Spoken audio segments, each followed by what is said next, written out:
प्रथम लागू दो चरण को, धनिए न छुड़ायो छिन्ना। लाक तले लालेड़िया, मेरे जीव के यही जीवन। वंदो सतगुरु चरण सदा, श्रीदेव चंद्र रसरू। करहु प्रणाम कर जोर के, सुंदर रूप अनु। श्री प्राणनाथ निज मूलपति, श्री मिहिराज सुना। तेज कुंवरी श्यामा जुगल को, पल पल करो प्रणाम। पल पल करो प्रणाम।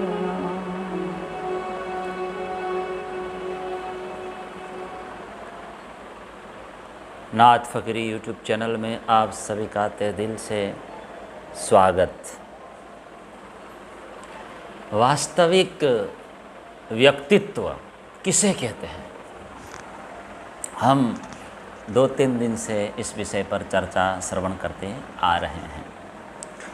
आपने श्रवण किया, व्यक्तित्व के विकास का संबंध किसके साथ है? मूल चेतना से है। इसके लिए सुंदर साजी सज्जनों, मन शुद्ध होना अति आवश्यक है, संयमित होना अति आवश्यक है। तभी हम उस दिव्य शक्ति के निकट जा सकते हैं। आत्मिक शक्ति तभी उजागर हो सकती है। आत्मा के अनेक दिव्य गुण हैं, उनमें से सबसे श्रेष्ठ गुण गिनाए श्री जी ने प्रेम, फिर आगे निष्ठा, फिर धीरज, ऐसे अनेक गुण हैं। श्रीमुख वाणी में श्री जी ने कहा, प्रेम ब्रह्म दो एक है। प्रेम ही ब्रह्म है और प्रेम ही जीवन है ना? इश्क बड़ा रे सबन में, ना कोई इश्क समान। इहलोक और परलोक में प्रेम के समान कुछ भी नहीं। प्रेम ही सत्य है, प्रेम ही बड़ा है। तो व्यक्तित्व का पूर्ण विकास तभी होगा जब प्रेम जैसे दिव्य गुण हमारे अंदर आए। और साथियों, प्रेमी व्यक्ति कैसा होता है? परोपकारी होता है। और सुंदर साजी सज्जनों, परोपकार ही जीवन है और परोपकार न करना ही मृत्यु है। मृत्यु, स्वार्थ परता ही मृत्यु है। प्रेमी व्यक्तियों का दिल कैसा होता है? दर्दीला, दर्द से भरा हुआ। जब किसी गरीब को देखता है, किसी दुख से करा रहे व्यक्ति को देखता है, तो उस दुख को प्रेमी व्यक्ति हृदय में महसूस करता है ना? और हमेशा प्रभु से प्रार्थना करता है, सर्वे भवन्तु सुखिनः सर्वे सन्तु निरामया। दिल खोल करके बोलता रहता है, प्रार्थना करता रहता है कि सभी सुखी हो, सभी निरामय हो, कोई दुखी न हो, कोई रोगग्रस्त न हो। फिर परमात्मा धामधनी उसे शक्ति देते हैं, उसके अंदर साहस भर देते हैं, फिर वो हर कार्य को कर सकता है। परवरदिगार उसकी मदद करे तो क्या नहीं हो सकता। तो प्रेम बहुत बड़ी बात है, जीवन में अपनाना चाहिए। साथियों, न धन से काम होता है, न नाम से काम संसार में होता है, न यश ही काम आता है, न विद्या ही कुछ होता है। बस प्रेम से ही सब कुछ होता है। बोलो प्राणनाथ प्यारे की। हम प्रेमी बनेंगे ना, कठिनाइयों के संगीन दीवारें तोड़कर हम अपना रास्ता बना सकेंगे। ये बात लिखी है। हम सभी व्यवहारिक कार्यों में प्रेम को अपनाएं। आध्यात्मिक कार्य में तो अपनाना ही पड़ेगा, सांसारिक कार्यों में भी प्रेम अपनाएं। प्रत्येक कर्तव्यों के पीछे अगर हम प्रेम को जोड़ देंगे तो जीवन मधुर हो जाएगा, व्यवहार मधुर बन जाएगा, संसार मधुर हो उठेगा, आनंद ही आनंद। हमारा सांसारिक जीवन हल्का हो जाएगा, आसानी से चलेगा। और क्या चाहिए, क्या चाहिए इसके लिए? सांसारिक जीवन के पहियों पर प्रेम रूपी चिकनाई लगा दिया जाए। बोलो प्राणनाथ प्यारे की। अन्यथा संघर्षण है, घर्षण है, हाय झगड़ा है। माता पिता अपने बच्चों के प्रति प्रेम रखें, बच्चे अपने माता पिता के प्रति, गुरु शिष्य के प्रति, शिष्य गुरु के प्रति रखें। पति अपने पति के प्रति प्रेम रखें, पत्नी अपने पति के प्रति खूब दिव्य भाव रखें, प्रेम भाव रखें। यही तो सिखाया शास्त्रों ने। आपके दैनिक जीवन में अगर प्रेम है तो मधुरता है ना। इसीलिए कहा माया ममता परिहरो कुमति गर्जो दूर। मति राखो प्रभु प्राणमा तो पामो सुख जरूर, तो पामो सुख जरूर। तो प्रेम का विकास केवल स्वतंत्रता में होता है साथियों, स्वतंत्रता में। और इंद्रियों का विकास परतंत्रता। काम क्रोध लोभ मोह ईर्ष्या द्वेष के पीछे पड़े रहेंगे तो क्या होगा? हम बद्ध जीव कहलाएंगे, हम गुलामी कर रहे हैं साथियों। माया ममता परिहरो। और गुलामी में कोई स्वतंत्रता है बताइए?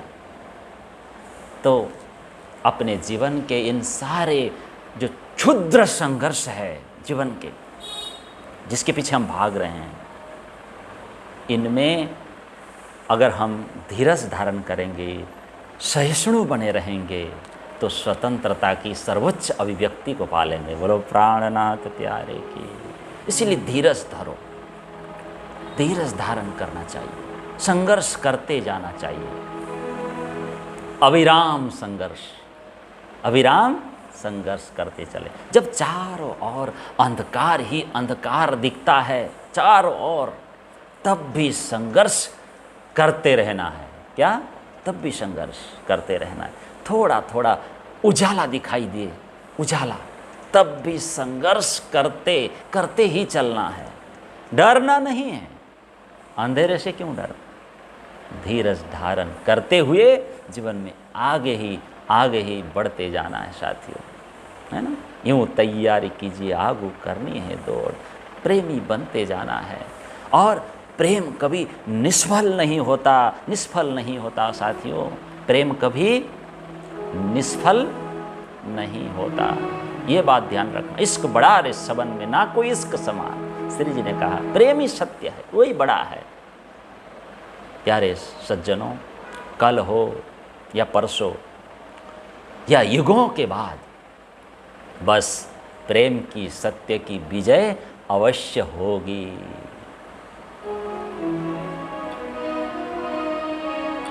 सज्जनों, प्रेमी बने, प्रेमी ही मैदान जीतेगा। परमात्मा भी प्रेम स्वरूप है। क्या हमारे पास प्रेम है? प्रश्न। परमात्मा कब दिखेंगे? जब प्रेम होगा। हम तो सब प्रेमी आत्माएं हैं, सर्वशक्तिमान उस परमात्मा के अंश स्वरूप। फिर प्रश्न खड़ा कीजिए, क्या हम पूर्णतः निस्वार्थ है? अगर हम हैं प्रेमी निस्वार्थी तो कोई रोक नहीं सकेगा, क्योंकि सत्य चरित्र इसकी ही विजय हुई है और होती रहेगी, है ना। सुंदर साथ जी, साथियों, सज्जनों, जगत में क्या है? पाप है, अंधकार है, यही है ना। दुनिया में क्या है? खराबी है। लेकिन प्रेमी व्यक्तियां इन सब चीज़ों को मन में नहीं लाता, बल्कि परमात्मा के धनी के चरण में जाके रोता है। क्या कहता है? हे प्रभु, जगत में मुझे अत्याचार दिख रहा है, खराबी दिख रही है, पाप दिख रहा है, मुझे ऐसा क्यों हो रहा है मेरे में? मुझ में कुछ न कुछ अवगुण है। अवगुण काढ़े गुण ग्रह, रोता है। अगर सही भक्त होगा तो परमात्मा के चरणों में रोता है, और प्रेमी व्यक्ति ही जगत का भला कर सकता है, बाकी कोई नहीं कर सकते। जगत में जो पाप है, अत्याचार है, खराबी है, ये सब क्यों है? प्रेमी नहीं देखता। अरे जगत का भला करना है ना, तो प्रेमी व्यक्ति करता जाएगा। किसी के ऊपर दोषारोपण प्रेमी व्यक्ति नहीं करेगा, उसका लक्षण है। अगर हम किसी के ऊपर दोषारोपण करते हैं, किसी को कहते हैं तू खराब है, तो वो व्यक्ति और दुर्बल हो जाएगा। इसीलिए सज्जन व्यक्ति, प्रेमी व्यक्ति समझता है जो संसार में जो पाप ताप है, अशुद्धि है, अनाचार है, पाप ताप है, ये सब दुर्बलता का ही फल है, संस्कारों का ही फल है। लोग क्या है, बचपन से ही ऐसी शिक्षा पा रहे हैं। पापी है, दुर्बल है कहा जाता है, फिर वैसा ही बनता जाता है। ऐसी शिक्षा से संसार क्या है, दिन पर दिन दुर्बल होता जा रहा है, पापाचार अनाचार में फंसते जा रहे हैं। किसी ने भी उनको बताया नहीं है कि हम सत्स्वरूप चैतन्य स्वरूप आत्मा है, हम सब परमात्मा के संतान हैं, हम एक है। ये किसी ने बताया ही नहीं, बेचारा क्या करेगा वो। हम सब में एक ही ज्योति, आत्म सोहनी एक कस दिसे जुजवी ते दिसे देह। बचपन से ही यह ज्ञान अगर कोमल मन में, बच्चों के मस्तिष्क में ऐसे विचार प्रविष्ट करा दिया जाए तो व्यक्ति सबल बन जाए, कभी निर्बल न बने। दुर्बलता और जितने भी अवसादकारक विचार हैं, ये कभी हमारे मन में प्रवेश नहीं कर पाएंगे। जब हम शुद्ध बुद्ध आत्मा के ऊपर विचार करेंगे तो हो गया व्यक्तित्व का विकास। श्री जी ने कहा, पहले आप पहचानो। सच्चिदानंद के हम उस परमात्मा तत्व के पास ले जाएं अपने आप को, सच्चिदानंदमय बने, बहा दें अपने आप को, और सदा सर्वदा यही कहते रहें कि मैं शुद्ध बुद्ध मुक्त अखंड अविनाशी अनंत अद्वैत प्रेमी आत्मा हूँ। मैं परमधाम की अंगना हूँ। दिन रात संगीत की भांति मैं आत्मा हूँ, मैं आत्मा हूँ, मैं आत्मा हूँ। ये बात दिल में झंकृत होती रहे, मन में उड़ती रहे, तो फिर संपूर्ण असत्य अंधकार सब छट जाए, सब दूर हो जाए। साथियों, इसी प्रकार सत्य को जाने और जीवन में उसे परिणत भी करना है। साथियों, जानकर जागना है, और जब तक परमात्मा तक, ध्येय तक न पहुँचे तब तक हमें रुकना भी तो नहीं है, आगू करनी है दौड़। तो साथियों, आज के लिए इतना ही। आशा है आज का यह वीडियो आप सभी, हम सभी के लिए लाभदायी सिद्ध होगी। हृदय से आप सभी को धन्यवाद। सब्सक्राइब नहीं किया हो तो ज़रूर सब्सक्राइब करिए और शेयर कीजिए। प्रणाम।